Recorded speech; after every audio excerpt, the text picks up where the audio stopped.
जय श्री राम दोस्तों। सूर्य देव का गोचर हो चुका है धनु राशि में, वो भी आज 15 नवंबर को। और चलिए जानते हैं कि सूर्य देव का गोचर 12 राशियों के लिए क्या फल देने वाला है, किसको रहना है सतर्क और किसको सूर्य देव करने वाले हैं मालामाल। सूर्य देव अब गंडांत क्षेत्र को छोड़ के 9वें घर में जा रहे हैं, या फिर धनु राशि जो कि काल पुरुष की कुंडली में 9वें घर को लेती है उसमें जा रहे हैं। अब लाल किताब के हिसाब से देखें तो लाल किताब ने इस घर को बोला हुआ है, इस घर के सूर्य को बोला हुआ है कि यह ग्रहण के बाद का सूर्य है, तो इसका पावर जो है वो बहुत ज़्यादा ही अच्छा होने वाला है कुछ राशियों के लिए, और कुछ राशियों के लिए ये खराब भी हो सकता है। ये गोचर का विश्लेषण मैं कर रहा हूँ आपके लग्न से लेकर, ठीक है। तो ये राशि आपकी नहीं चलेगी इस विश्लेषण को देखने के लिए, यहाँ पर आपको अपने लग्न से देखना पड़ेगा। अब लग्न आप कैसे खोजेंगे, तो लग्न आप खोज सकते हैं जैसे आप किसी भी ऑनलाइन सॉफ्टवेयर के कुंडली में अपना डेट ऑफ बर्थ, प्लेस और नाम डालें। वहाँ पर आपकी जो पहली चार्ट आपको दिखाई पड़ेगी, या फिर जिसको D1 चार्ट बोलते हैं, उसको आपको लेके देखना है। और वहाँ से जो आपकी राशि होगी उस घर में, सोचे अगर पहले राशि हुई तो मेष राशि है आपकी, दूसरी हुई तो टॉरस हुई, ऐसे करके मैं यहाँ पर एक लिस्ट लगा दे रहा हूँ। आप वहाँ से देख लें कि कौन सी नंबर वहाँ पर लिखे हुए हैं, और वो आपका लग्न होगा, और उस हिसाब से हम ये विश्लेषण करने वाले हैं। सूर्य जो है वो एक राजा है, और वो काल पुरुष की कुंडली में 5वें घर को वो उनका राज्य है, जहाँ पर वो लियो आता है 5वें घर में काल पुरुष की कुंडली में। और सूर्य अपने से पंचम जा रहे हैं, यानी 9वें घर में जा रहे हैं, 9वें राशि में जा रहे हैं, धनु राशि, जो कि है देव गुरु बृहस्पति की। अब यहाँ से हम ये देख सकते हैं कि जो राजा है वो जा रहा है अब गुरु के पास ज्ञान लेने के लिए। सूर्य अपने से पंचम पे चल रहा है, और फिर अपने जो ये गोचर बन रहा है वो पंचम से नवम का बन रहा है, तो ये गोचर काफी अच्छा माना जाएगा ज्योतिष के हिसाब से। ये समय जो है वो अपने ईगो को छोड़ के, अपने गुस्से को छोड़ के यहाँ पर कुछ नया सीखने का समय है आपके लिए। ये समय होगा आपको अध्यात्म में कुछ ऊंचाई हासिल करने के लिए। अगर आप मंत्र जाप करते हैं, पूजा पाठ करते हैं, या फिर अपने कोई हायर स्टडीज़ के लिए जाना चाहते हैं, तो ये समय जनरली आपके लिए बहुत ही अच्छा होने वाला है। अगर आप चैनल पे नए हैं तो सब्सक्राइब करना ना भूलें, क्योंकि हम बहुत ही जल्दी बहुत सारे वीडियोस लेके आने वाले हैं। जैसे देवगुरु बृहस्पति जो है वो आखिरी बार रोहिणी नक्षत्र में घुस रहे हैं, इसका प्रभाव क्या होने वाला है सारी 12 राशियों के लिए, वो हम एक वीडियो लेके आने वाले हैं बहुत ही जल्दी। इसके बाद हम साप्ताहिक राशिफल आपके लिए लेके आने वाले हैं। और अगर आपको कुंडली का कंसल्टेंसी चाहिए, अगर आपको अपनी कुंडली दिखानी है, तो मैं अभी हाफ प्राइस, मेरा जो नॉर्मल प्राइस होता है उससे मैं अभी हाफ प्राइस पे देख रहा हूँ। तो आप दिए हुए इस नंबर पे, जो यहाँ पर नंबर दिया हुआ है, इस पे आप कांटेक्ट कर सकते हैं मुझे। ये अब चलिए हम एक एक करके सारे लग्न के जातकों का अब हम विश्लेषण करेंगे कि उनका ये ट्रांजिट कैसे रहने वाला है, उनका ये सूर्य का गोचर कैसे रहने वाला है। पहले हम बात करेंगे पहली राशि जो कि है मेष की। तो अगर आप नोटिस करेंगे तो मेष राशि है जो कि काल पुरुष की कुंडली होती है, उसमें 5वां घर होता है, 5वें घर का मालिक होता है सूर्य, और वो अब जा रहा है 9वें घर में। तो ये ट्रांजिट दिखाता है 5वां और 9वां घर दोनों ही रिलेटेड है नॉलेज से, एडुकेशन से। आप ऑटोमेटिकली ये देखेंगे कि आपका जो पूरा फोकस है ना वो लर्निंग की तरफ अभी ज़्यादा है। आप जो भी काम कर रहे हैं, या तो लर्निंग या तो टीचिंग, ये दोनों के बीच ही में आप खेलेंगे, क्योंकि 5वें घर का जो मालिक है वो जाके 9वें घर में बैठ गया है। अब देखिए, अगर आप हाई पोजीशंस में कहीं पे है, जैसे कि आप मैनेजर है कहीं पे, या फिर कहीं हायर सीनियर है, तो आपको यहाँ पर जो आपके जूनियर्स हैं उनको ट्रेनिंग देना पड़ेगा। और हो सकता है कि आप थोड़े मोड़े जो होते हैं ना ट्रैवल्स भी करें, और इससे आपको लाभ ही दिखाई पड़ता है। उसके बाद अगर आपका प्लानिंग है स्टूडेंट वीज़ा का, तो वो लगने की अभी चांसेस बहुत ही ज़्यादा बढ़ जाएंगे। और लास्ट में बात करेंगे, क्योंकि मंत्र जाप का जो घर होता है 5वां घर, वो आके बैठ गया आध्यात्मिक घर में, तो यहाँ पर आप हो सकता है कि बहुत सारे रिलीजियस टेक्स्ट पढ़ें। आपकी जो भी रिलीजन है उसके हिसाब से आप उसके टेक्स्ट पढ़ें। हो सकता है आप भगवत गीता पढ़ें। वैसे ये ट्रांसिट जो है वो भगवत गीता पढ़ना उसके लिए one of the most important उपाय भी, और बहुत अच्छी उपाय है कि आप इस ट्रांसिट, सूर्य के इस ट्रांसिट में आप भगवत गीता का पाठ करें। अब बात करेंगे वृषभ राशि के बारे में। तो वृषभ राशि का जो लॉर्ड होता है सूर्य, वो होता है चौथे घर का लॉर्ड। 5वीं राशि चौथे घर में पड़ती है, और वो ट्रांसिट कर रहा है 8वें घर में। 8वां घर एक त्रिक भाव है, तो इसमें हम देख सकते हैं कि और चौथा घर जो है वो माता का भाव है। तो आपके माता को लेके हो सकता है कि कुछ आपको खराब खबर सुनने को मिले, या फिर हो सकता है उनका तबीयत खराब हो जाए। तो इस बात का थोड़ा सतर्क रखे वृषभ लग्न वाले जातक। जो गोचर है वो ट्रांसफॉर्मेशन को भी दिखाता है। यहाँ पर हो सकता है कि आपके घर आप चेंज करें, ये भी इस गोचर के हिसाब से दिखाई पड़ रहा है कि आप हो सकता है अब जहाँ पर रह रहे हैं अभी, वहाँ से आप कहीं शिफ्ट हो जाएं। ऐसा भी हो सकता है कि आप अपने घर में कुछ तंत्र मंत्र का पूजा पाठ करवाए या फिर हवन कराए अपने घर में। ये भी एक पॉसिबिलिटी इस गोचर के हिसाब से दिखाई पड़ती है। हो सकता है आपको ये पता चले कि आपके घर में ही कोई सांप था जो कि आपको बहुत ही ज्यादा हर एक तरीके से हानि पहुंचा रहा था, और यहाँ पर आपको बहुत ही गुप्त गुप्त चीजें जानने को भी मिलेंगी। वृषभ लग्न वाले जातकों के बारे में ये बोलना चाहूंगा लास्ट बात, कि उनको अभी फाइनेंशियल प्लानिंग के ऊपर ज़्यादा फोकस करना चाहिए। आने वाले दिनों में ये जो महीना होने वाला है वो थोड़ा फाइनेंस को रुलाने वाला है, तो आप ध्यान रखें उसका और फाइनेंशियल प्लानिंग करके चले वृषभ लग्न वाले जातक। अब बात करते हैं मिथुन लग्न वाले जातकों के बारे में। तो आप यहाँ पर देखेंगे कि आपका जो तीसरे घर का मालिक है वो जाके बैठ गया आप सातवें घर में। तो ये ट्रांजिट एक्चुअली अच्छा है, मैं बताता हूँ क्यों। यहाँ पर आप देखेंगे कि तीसरा घर जो होता है वो वाणी का होता है, वो कम्युनिकेशन का होता है, और वहाँ का मालिक जाके जब पार्टनरशिप में बैठ जाता है, शादी पे बैठ जाता है, रिलेशन से बैठ जाता है, तो आप देखेंगे कि आपकी वाणी बहुत मधुर हो जाएगी और आप ट्राई करेंगे कि अपने जो रिलेशनशिप्स हैं उनको बेटर करें। आप पार्टनरशिप्स के लिए भी जा सकते हैं और आप ट्राई करेंगे ज़्यादा से ज़्यादा कि आप पार्टनरशिप्स बिल्ड करें इस ट्रांजिट में। यहाँ पर मिथुन राशि के लिए बहुत ही अच्छा चांसेस भी बन रहा है कि वो बहुत सारे नए नए बिजनेसेस पे काम करें और इसके साथ साथ वो अपने बिजनेस को भी ग्रोथ करे थ्रू कम्युनिकेशन। हो सकता है कि आप जो अपनी पार्टनरशिप है, जो बिजनेस है, वो आप उसको ऑनलाइन लेके भी जा सकते हैं इस ट्रांजिट के दौरान। आपको वैसे पब्लिक स्पीकिंग या फिर पब्लिक में कुछ पब्लिक कार्यों का, जैसे अगर हम बात करें तो सामाजिक कार्यों में आपको कोई लीडरशिप का भी रोल मिल सकता है इस ट्रांजिट के दौरान। और एक बहुत ही अच्छी खुशखबरी ये है कि जो तीसरा घर होता है वो होता है कम्युनिकेशन का और भाई बहन का, छोटे भाई बहन, और ये जाके बैठ जाता है सातवें में। तो हमको दिखाई पड़ता है कि आप अपने भाई बहन के साथ कोई नया बिजनेस कर सकते हैं, कुछ नया काम कर सकते हैं, या अगर आपके उनके साथ कोई झगड़े चल रहे थे तो वो इस गोचर के दौरान सॉल्व हो सकते हैं। अब बात करते हैं कर्क लग्न वाले जितने भी जातक हैं उनके बारे में। तो उनके लिए मुझे दिखाई पड़ता है कि ये जो गोचर है वो उतना अच्छा नहीं होने वाला है, क्योंकि आपके दूसरे घर का मालिक आके बैठ जा रहा है छठे घर में, और छठा घर होता है त्रिक भाव। तो यहाँ पर आप देख सकते हैं कि आपका जो फैमिली का घर है वहां पर आपके पैसे जाएंगे। आपका फैमिली मतलब आप बोल सकते हैं कि दूसरा भाव होता है मनी का, दूसरा घर होता है फैमिली का। तो अब वो जाके जब मालिक बैठ जाता है छठे भाव में तो ये अच्छा नहीं बोला जाएगा। बोला जाएगा कि जैसे आप अपने परिवार के बिल्स के लिए, रोग रिपू ऋण के लिए आप पैसे खर्चा करेंगे, ये एक दिखा जा सकता है। आप ये कर सकते हैं कि आप अपने जो लोन्स हैं उनका रीपेमेंट करेंगे। हो सकता है कि आप किसी एक लीगल डिस्प्यूट में भी फंस जाए, वो भी फैमिली के अंदर ही, जिसमें आपको पैसे खर्चा करने पड़े। तो यहाँ पर मैं कर्क लग्न वाले जितने भी जातक हैं उनके बारे में बोलना चाहूंगा कि आपको यहाँ पर एक डिसिप्लिन्ड अप्रोच रखना चाहिए जो भी आप काम कर रहे हो उसमें, क्योंकि आपकी जो दिनचर्या है, डेली रूटीन थी, उसमें कुछ चेंजेस आने वाले हैं। तो आप इसको एक डिसिप्लिन रूप में टैकल करें। और यहाँ पर सब कुछ बुरा नहीं है आपके लिए। ये भी हो सकता है कि आपको एक अपॉर्चुनिटी मिले, एक स्मॉल अपॉर्चुनिटी, जिसको आप उसको खड़ा करके, मतलब अगर उस पर आप काम करेंगे डिसिप्लिन रूप में तो आप उसको बहुत ही बड़ा कर सकते हैं। ऐसी अपॉर्चुनिटी आपको इस ट्रांजेक्शन में जरूर मिलेगी। अब बात करते हैं सिंह लग्न वाले जितने भी जातक हैं उनके बारे में। मेरे ख्याल से ये ट्रांजिट उनके लिए वन ऑफ द बेस्ट होने वाला है, क्योंकि आप देखेंगे तो पहले घर का मालिक ही जाके बैठ जा रहा है पांचवें भाव में। अब आप देख सकते हैं कि इसमें आप बहुत ही नया लर्निंग का अपना तरीका खोजेंगे जो कि बहुत ही आपके लिए अच्छा होने वाला है। आप लर्निंग नए नए करेंगे, आप खुद के ऊपर इंप्रूवमेंट करेंगे, आप सेल्फ इंप्रूवमेंट के लिए बहुत ही ज़्यादा फोकस रहेंगे। यहाँ पर आप ग्रूमिंग कर सकते हैं अपने आप को। ये भी देखा जाएगा कि आप हो सकता है कि कोई एकेडमिक डिग्री ऐसा आप हो सकता है कि आप उसको परस्यू करना चालू कर दें इस ट्रांजिट में। आपके लिए आपकी जो क्रिएटिविटी है वो इस ट्रांजिट के दौरान बहुत ही हाई, बहुत ही पीक लेवल पर रहने वाली है। तो मैं तो बोलूँगा ये बहुत ही अच्छा चांस है आपके लिए। अगर आप कुछ क्रिएटिव करना चाहते हैं तो ये बहुत ही अच्छा टाइम है। आपका जो कॉन्फिडेंस होगा, आपका जो सेल्फ एक्सप्रेशन होगा ना इस समय, वो एकदम चार चांद उसमें लगे रहेंगे, वो एकदम पीक पे रहेगा।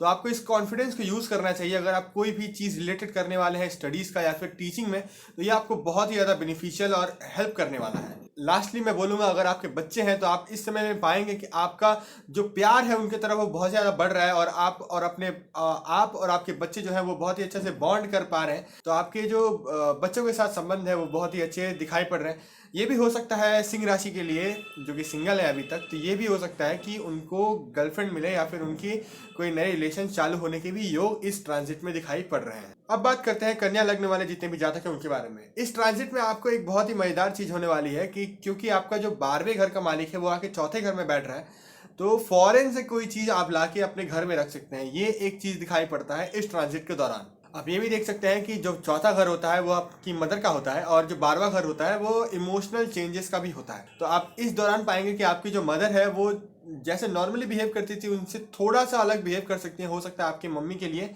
ये फेस थोड़ा हार्ड हो, और ये भी हो सकता है कि वहाँ पर उनको कुछ इमोशनल कुछ अलग ही चेंजेस देखने को मिले। आपका बहुत ही रुचि बढ़ जाएगा कि घर में आप मेडिटेशन करें, योगा करें, ऐसे प्रैक्टिसेस करें जिनसे आप खुद को बेटरमेंट कर सकते हैं। क्योंकि 12वां घर मेडिटेशन का है, साधना का है, तो आप घर पे पाएंगे कि आपके घर में साधना कोई ना कोई कर रहा है या फिर आप खुद ही कर रहे हैं। 12वां घर जो होता है वो व्यय का भी होता है, मतलब खर्चों का भी होता है। तो आप देखेंगे कि आप अपने घर पे बहुत ही ज़्यादा खर्चे कर रहे हैं। तो इस दौरान मैं बोलूँगा कि आपको थोड़े घर पे खर्चे को कंट्रोल करना चाहिए। और इस दौरान आपका जो फोकस है, जो कि करियर बिल्डिंग पे होगा या फिर हाउस बिल्डिंग पे होगा या फिर हाउस में ही बिजनेस बिल्डिंग का होगा, तो वो बहुत ही अच्छे पीक पे रहने वाला है। क्योंकि ये ट्रांजिट खुद जो 5वें घर का मालिक है वो आके बैठ रहा है 9वें घर में, तो ये एजुकेशन से रिलेटेड होने वाला है, फोकस से रहने वाला है। क्योंकि इतना दिनों तक जो सूर्य था वो बहुत ही खराब स्थिति में था, अब वो आके अपने जो फोकस है, सूर्य हेड होता है, अब हेड से ही हम माइंड देखते हैं, माइंड की गति देखते हैं। तो ये गोचर सबके लिए फोकस लेके आने वाला है लाइफ। अब हम बात करेंगे लिब्रा एसेंडेंट यानी जो तुला लग्न के जितने भी जातक हैं उनके बारे में। तो आपका जो 11वें घर का मालिक है वो आके बैठ रहा है 3रे घर में। अब यहाँ पर हम देख सकते हैं कि 3रा घर और 11वां घर दोनों के दोनों कुछ ना कुछ रिलेशन रखते हैं सोशल मीडिया से। ये दोनों ही पक्का घर है राहु के। तो यहाँ पर हम देखेंगे कि और जो 11वां घर है वो दोस्तों का भी घर है, मित्रों का भी घर है, या फिर बड़े भाई का भी घर है। तो यहाँ पर हम देख सकते हैं कि आप अपने बड़े भाई के साथ कुछ नया कुछ अलग ही ट्राई करेंगे सोशल मीडिया के ऊपर। यहाँ पर आपका जो क्रिएटिविटी है वो बहुत ही अच्छा रहने वाला है। सोशल मीडिया से रिलेटेड आपकी जो स्किल्स है आप फोकस करेंगे कोई एक नया स्किल अर्न करने पे, कोई आप नया स्किल सीखेंगे सोशल मीडिया से रिलेटेड इस ट्रांजिट के दौरान, इस 1 महीने के दौरान। आपका जो 3रा भाव होता है वो मेहनत का घर होता है, और 11वां भाव जो होता है वो हमारी इच्छाओं का भाव होता है। तो आप इस ट्रांजिट के दौरान देखेंगे कि आपकी जो इच्छाएं हैं, आप जो बहुत ही अपने इच्छाओं के लिए काम करने के लिए उत्सुक रहेंगे, और आप चाहेंगे कि आपकी जो इच्छाएं जितनी जल्दी से जल्दी हैं वो आप पूरी कर सके। तो ये ट्रांजिट तुला लग्न के लिए जातकों के लिए भी बहुत ही अच्छा होने वाला है मेरे ख्याल से। यहाँ पर आपका जो एटीट्यूड है वो सोशल मीडिया पे तो कम से कम डेयरिंग रहेगा, बहुत आप किसी से भी लड़ाई ले लेंगे इस ट्रांजिट के दौरान, और आपका जो सेल्फ कॉन्फिडेंस है वो भी काफी हाई रहेगा। 3रा घर जो है वो शॉर्ट ट्रिप्स को भी दिखाता है। तो हो सकता है इस महीने के दौरान आपको कहीं पे शॉर्ट ट्रिप करना पड़ जाए किसी एक कोलैब के लिए, या फिर ऐसे मैं बोलूंगा कि कोई एक चीज खरीदने के लिए, ठीक है, या फिर कोई एक चीज सीखने के लिए। ये हो सकता है तुला लगने वाले कोई एक छोटा सा ट्रैवल करे जो कि आपके लिए बेनिफिशियल ही रहेगा। जैसा कि मैंने बताया था, अगर आप चैनल पर नए हैं तो प्लीज प्लीज प्लीज आप उस सब्सक्राइब बटन को दबाएं और लाइक करना ना भूलें, शेयर भी करें। अब हम बात करेंगे वृश्चिक लग्न वाले जितने भी जातक हैं उनके बारे में। तो ये ट्रांजिट आपके लिए बहुत ही अच्छा रहने वाला है वृश्चिक लग्न वाले जितने भी जातक हैं उनके लिए, क्योंकि आपका जो 10वां घर का मालिक है वो जाके बैठ जा रहा है 2रे घर में। अब ये देख सकते हैं कि आपका जो 10वां घर होता है वो होता है फाइनेंसेस का, होता है बिजनेस का, और दूसरा घर होता है मनी का। तो आप जो भी काम यहाँ पर करेंगे आपको उससे मनी जरूर मिलेगी। तो ये एक ट्रांजिट बहुत ही अच्छा दिखाई पड़ता है मुझे। जो दूसरा घर होता है वो होता है फैमिली का, और जो 10वां घर होता है वो होता है प्रोफेशन का। तो आप ये भी देख सकते हैं कि आपका जो फैमिली है वो इन्वॉल्व होगा किसी ना किसी तरीका से आपके प्रोफेशन में, आपके बिजनेस में, वो आपका हेल्प करने आएंगे। आपका जो रेपुटेशन है अपने फैमिली में वो भी काफी अच्छा होगा, काफी बढ़ेगा, और समाज में भी आपका जो रेपुटेशन है वो काफी अच्छा होगा इस ट्रांजिट के दौरान। लेकिन इस ट्रांजिट के दौरान आपको सीखना क्या है, क्योंकि ये ट्रांजिट जो है वो किसी ना किसी को कुछ सिखाएगा। तो यहाँ पर आपके सेल्फ वैल्यूज, आपके जो हम जिसको बोलेंगे नैतिक मूल्य जो होते हैं वो उनको ठीक रखना है इस ट्रांजिट के दौरान। आप किसी को दान कर सकते हैं, आप किसी की गरीब व्यक्ति को हेल्प कर सकते हैं। आपके जो मॉरल्स हैं उनको हाई रखना है इस ट्रांजिट के दौरान। आपके खुद के जो पर्सनल वैल्यूज है उनको भी अपने फैमिली के सामने रखना है, और उनसे ट्राई करना है कि आप उनका जो पर्सनल वैल्यू है और अपना पर्सनल वैल्यू है वो दोनों को अलाइन करना। अब बात करते हैं सजिटेरियस एसेंडेंट यानी धनु लगने वाले जितने भी जातक हैं उनके बारे में। अब देखिए आपका जो 9वां घर होता है वो होता है सूर्य का, और सूर्य आ जा रहा है पहले घर में।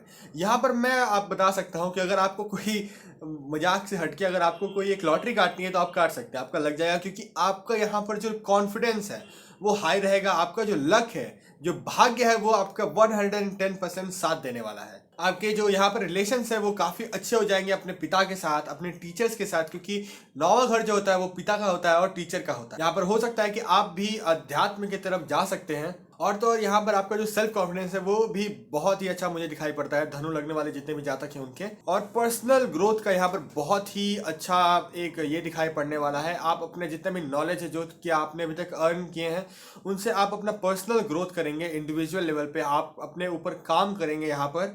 और आपका जितना भी कर्म होने वाला है इस ट्रांजिट के दौरान, इस एक महीने के दौरान, मैं आपको लिख के देता हूं कि आपने जो भी सोचा होगा वो धर्म के साथ आपने सोचा होगा। आप वैसे भी धनु लगने वाले हैं, तो आपके लिए धर्म एक बहुत ही बड़ा चीज हो जाता है। तो और ये जो ट्रांजिट है वो एडुकेशन और धर्म को लेके साथ चलने वाला है। तो आपने जो भी सोचा होगा आपका धर्म उसमें एक बहुत ही बड़ा रोल प्ले करने वाला है। और अगर आप नहीं कर रहे हैं तो ये आपके लिए एक वार्निंग है इस ट्रांजिट में कि आप धनु लगने वाले जितने भी जातक हैं वो ट्राई करें कि आप धर्म के साथ रह के ही कोई भी जो आपका काम करना है वो करें। अब हम बात करने वाले हैं मकर लग्न यानी कैप्रिकॉर्न एसेंडेंट के बारे में।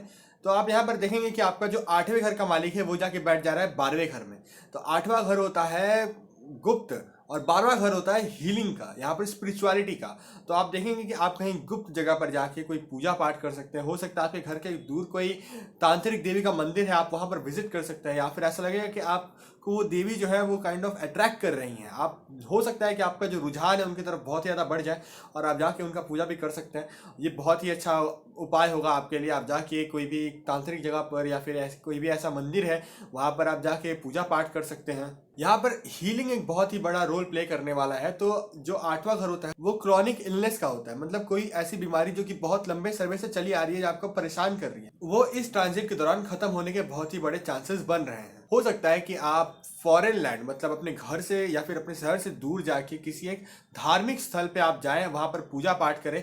इसका भी इस गोचर के दौरान बहुत ही बड़ा चांसेस बन रहा है। आपका इस समय जो रुझान है वो मेडिटेशन में बहुत ज़्यादा रहेगा। आप हो सकता है कि आप मंत्र जाप करें, आप खुद से मंत्र जाप करें। आपका जो एस्ट्रोलॉजी है उसमें भी काफ़ी ज़्यादा रुझान बढ़ जाएगा, क्योंकि ये ट्रांजिट ही ऐसा है। आप वेट कर रहे थे इतने देर से कि आपका जो हीलिंग है वो स्टार्ट हो, वो इस ट्रांजिट के दौरान जरूर होगा। अब हम बात करते हैं एक्वेरियस एसेंडेंट यानी कुंभ लग्न वाले जितने भी जातक हैं उनके बारे में। तो आप देखेंगे कि आपका 7वां घर का जो मालिक है वो जाके बैठ जा रहा है 11वें घर। तो ये ट्रांजिट कैसा होने वाला है आपके लिए। जो 7वां घर होता है वो होता है पार्टनरशिप का, वो होता है आपका लाइफ पार्टनर का। और 11वां घर होता है वो होता है इच्छाओं का। तो आप देखेंगे कि आपका जितना भी बिजनेस है ना उससे आपके फाइनेंशियल गेन्स बहुत ज्यादा बढ़ जाएंगे इस ट्रांजिट के दौरान। ये ट्रांजिट आपके लिए बहुत ही अच्छा होने वाला है अगर आप फाइनेंशियल गेन्स के पीछे भाग रहे थे। ये जो ट्रांजिट है वो आपको बताएगा कि आपका पार्टनर के साथ, यानी अपनी वाइफ हो सकती है, गर्लफ्रेंड की हो सकती है, तो इतने दिन से जो आप वेट कर रहे थे कोई डिजायर फुलफिल होने का उनके साथ, तो ये समय ठीक है, यहाँ पर वो फुलफिल होते हुए दिखाई पड़ रहे हैं। अब ये हो सकता है कि इस दौरान आपकी शादी तय हो जाए, ये भी एक चांसेस यहाँ पर दिखाई पड़ते हैं कुंभ लग्न वाले जितने भी जातक हैं उनके लिए। आपका जो प्रोफेशनल नेटवर्क है या फिर सोशल नेटवर्क है ऑनलाइन या ऑफलाइन, वो बहुत ही ज़्यादा ग्रो करते हुए दिखाई पड़ रहा है। जो 11वां घर होता है वो होता है नेटवर्किंग का और 7वां घर होता है बिजनेसशिप का। अगर आप बिजनेस ओनर है ना तो आपको इस समय पे बहुत ही अधिक क्लाइंट्स मिलेंगे अलग अलग जरिए से। आपको एक ऐसे एक्टिविटी में इन्वॉल्व हो सकते हैं, कोई ऐसा काम कर सकते हैं जिसमें बहुत ही सारे लोगों का इन्वॉल्वमेंट हो, और ये बहुत ही अच्छा होने वाला है आपके लिए पर्सनली। मैं ये भी बताना चाहूंगा कि आप अभी कुछ सोशल सर्विस भी कर सकते हैं इस ट्रांजिट के दौरान, जो कि आपको काफी ज्यादा बेनिफिशियल ही होगा आपके लिए। अब हम बात करते हैं जो पाइसिस एसेंडेंट है यानी कि जो मीन लग्न वाले जातक हैं उनके बारे में। ये जो राशि है वो बहुत ही प्यारी है, क्योंकि पहले घर में 12वीं राशि पड़ती है और ये बहुत ही प्रिय राशि है देवगुरु बृहस्पति की। लेकिन इस ट्रांजिट में आपका जो 6ठा घर का मालिक है सूर्य, वो अब जाके बैठ रहे हैं सूर्य देव 10वें घर में। ये जो ट्रांजिट होने वाला है ये आपके लिए उतना ज्यादा अच्छा नहीं होने वाला है, क्योंकि आप देख सकते हैं 6ठा घर होता है वो एक त्रिक भाव है, रोग रिपु ऋण का भाव है, वो जाके बैठ जा रहा है करियर में। तो आप देखेंगे कि हो सकता है अगर आप मेडिकल करियर से हैं तो ये आपके लिए अच्छा है, लेकिन अगर आप बाकी सब करियर से हैं ना तो आप देखेंगे कि आपके जो बिजनेस है वहाँ पर बहुत ही ज़्यादा लॉसेस हो रहे हैं। किसी ना किसी आप कुछ लोन लेने से इस ट्रांजिट में बचें, ये 1 महीना आप लोन लेने से ज़रूर बचें। आपको वर्क प्लेस से बहुत ही अलग अलग चैलेंजेस का हो सकता है आप फेस करें। आपके ऊपर कोई एलिगेशन लग सकता है कि आपने कुछ चुराया है, ऐसा भी कुछ आपके संग हो सकता है। लेकिन डिस्पाइट ऑल दैट मंथ के एंडिंग में आपको रिकॉग्निशन ज़रूर मिलेगा। ये आप लिख के ले लीजिए मेरे से कि आपको मंथ के इस महीने के एंडिंग में आपको रिकॉग्निशन जरूर मिलेगा अपने हार्ड वर्क के लिए। आपका इस दौरान आपका जो पूरा मन है वो लगा हुआ है कि आप करियर में कैसे कुछ अचीव करें, और इस ट्रांजिट के दौरान आप कर भी सकते हैं, लेकिन आपके लिए बहुत ही ज़्यादा हार्डशिप्स होने वाला है इस ट्रांजिट में। आपको ऐसा हो सकता है कि आपको कोई लीडरशिप रोल मिले, तो मैं ये नहीं बोलूँगा आपको उससे बचना चाहिए, लेकिन आपको थोड़ा ध्यान रखना चाहिए क्योंकि आपके ऊपर एलिगेशंस लगने के चांसेस हैं। चलिए अब हम बात करते हैं जनरल रेमेडीज के बारे में। तो देखिए अब मैं जैसे बोलूँगा कि जो धनु राशि है वो है बृहस्पति की राशि। बृहस्पति सिखाते हैं, तो अगर आप किसी को सिखा सकते हैं फ्री में या फिर कुछ ऐसा काम कर सकते हैं जिसमें टीचिंग इन्वॉल्व हो, तो ये आपके लिए अच्छा होगा, क्योंकि ये जो ट्रांजिट बन रहा है वो नवम और पंचम का बन रहा है, तो ये काफी अच्छा ट्रांजिट है। और इसमें आप रिलीजियस से रिलेटेड बुक्स पढ़ सकते हैं। भगवत गीता पढ़ना इस ट्रांजिट के इस गोचर के दौरान बहुत ही बेनिफिशियल होने वाला है उन लोगों को जो अभी लाइफ से स्ट्रगल कर रहे हैं। मेरी बात मानिए, आप भगवत गीता इस ट्रांजिट इस गोचर 1 महीने के दौरान जरूर पढ़िए। अब आगे बढ़ते हैं, तो आप सूर्य का जो बीज मंत्र है उसकी जाप कर सकते हैं, या फिर आप ओम घृणी सूर्याय नमः जो लक्ष्मी आदित्य मंत्र है उसका जाप कर सकते हैं। आप नित्य सुबह सूर्य को अर्घ दें। अगर आपको कोई भी, जो मैंने बताया था, जो आपकी ऐसी राशियां हैं, ऐसे लग्न हैं जिनमें आपको बुरा हो सकता है, तो आप सूर्य को जल जरूर दें। आप उस जल में थोड़ा सा चंदन डाल सकते हैं जो कि बृहस्पति का प्रतीक होगा। आप थोड़ा सा हल्दी उसमें डाल सकते हैं, ये देखिए कर सकते हैं। आप उसमें लाल पुष्प डाल के आप अर्घ दे सकते हैं सूर्य देव को। अब हमने उपाय के बारे में तो सारे बात कर लिए, लेकिन अब बात करते हैं कि जैसे कि मैंने बताया था आपको कि आप सब्सक्राइब न करना ना भूलें, क्योंकि हम अब साप्ताहिक राशिफल बहुत ही जल्दी लेके आने वाले हैं हमारे सारे जातकों के लिए। बहुत ही एक्यूरेटली प्रिडिक्ट करने वाले हैं। लाइव सेशंस भी लाने वाले हैं बहुत ही जल्दी, तो आप सब्सक्राइब करना ना भूलें। मैं 500 सब्सक्राइबर्स पे लाइव सेशन रखने वाला हूं अपने चैनल पे, और वहां पर मैं आपकी कोई ना कोई एक क्वेश्चन का मैं आपको जवाब जरूर दूंगा। हम न्यूमरोलॉजी से भी रिलेटेड, अंक ज्योतिष से भी रिलेटेड वीडियोस बहुत ही जल्दी लाने वाले हैं, और ये भी लाने वाले हैं कि आप अपनी खुद की कुंडली कैसे देख सकते हैं। जी, मेरा नाम है एस्ट्रो करण पंडित, और मैं प्रार्थना करूंगा भगवान से कि जो भी ये वीडियो देख रहे हैं उनके लिए कुछ ना कुछ अच्छा ही हो। बड़ों को मेरा प्रणाम और छोटों को मेरा प्यार। जय श्री राम।